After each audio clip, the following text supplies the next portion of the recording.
Sir नमस्कार। नमस्कार sir. Sir आप आए कहाँ से हैं? सर हम नीमच जिले से आए।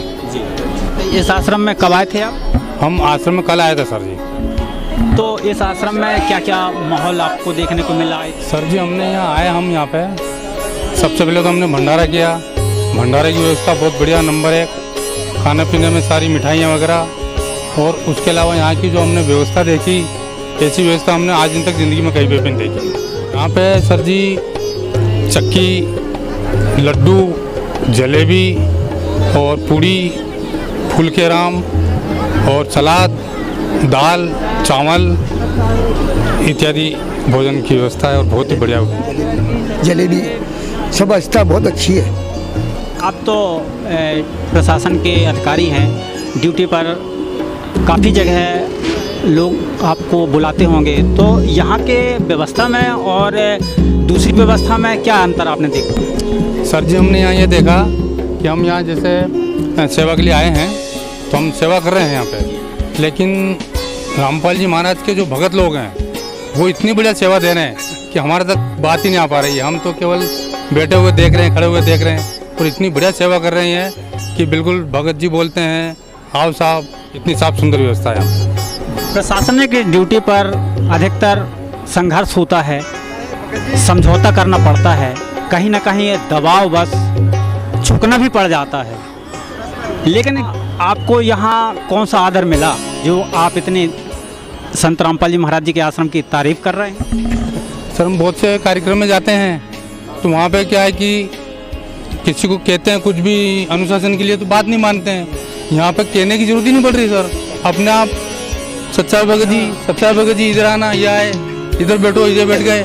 मतलब किसी भी प्रकार का संघर्ष, किसी भी प्रकार की अनुशासनहीनता यहाँ पे मुझे देखने को नहीं मिली। ऐसा आज इन तक मैंने ज़िंदगी में पहली बार ये कार्यक्रम देखा जो इतना बढ़िया, मेरा तो मन मोह लिया सर इस कार्यक्रम में कि हम बार बार आएंगे अब यहाँ पे सेवा के लिए। ना तो कोई शराबी दिखा हमें, कि ना कोई बीड़ी पीने वाला, सिगरेट पीने वाला, या किसी प्रकार का जर्दा खाने वाला, नशा पता वाला यहाँ कोई एक बच्चा नहीं दिखा हमको। आपको क्या लगा? कुछ लोगों ने बताया था यहाँ के विषय में। सर जी हम यहाँ पे आए, नाम सुना था इनका, तो हम स्पेशल यहाँ पे सेवा के लिए आए हैं। तो हम 2 दिन से सेवा कर रहे हैं, लेकिन यहाँ का माहौल देखकर हमारी सेवा डबल हो गई। मतलब हमें जी ऐसा लग रहा है कि 2 दिन की बजाय हम 4 दिन सेवा कर रहे हैं यहाँ पे। तो जो प्रशासनिक अधिकारी वगैरह हैं, धार्मिक क्षेत्र में तो जाते हैं, लेकिन फिर भी लोग अनेक तरह से मिल जाते हैं। तो क्या ये जो धार्मिक क्षेत्र बताया गया संत रामपाल जी महाराज जी के आश्रम में, आपको क्या समझ में आया? क्या आध्यात्मिक ज्ञान मिलता है यहाँ? सर जी यहाँ पे जिन भी प्रशासनिक लोगों की सेवा लगी है वो यहाँ से दीक्षा लेके गए हैं, क्योंकि यहाँ से इतने प्रभावित हुए हैं। इनका ज्ञान भी अच्छा समझ में आया उन लोगों को, क्योंकि यहाँ बीड़ी, सिगरेट, तंबाकू, शराब, मांस, मदिरा ये चीज़ें तो छुड़वाते हैं। उसके अलावा समाज में जो कुरीतियाँ हैं, जैसे दहेज प्रथा है, दहेज देना या डीजे बजा के लंबी चौड़ी पैसे लगा के शादियाँ करना, वो सारा यहाँ नहीं होता। यहाँ पे जैसे 2 भगत लोग आपस में मिलके तय कर लेते हैं बच्चे की शादी के लिए, तो यहाँ की शादी ऐसी होती है कि 17 मिनट में यहाँ रमणी होगी।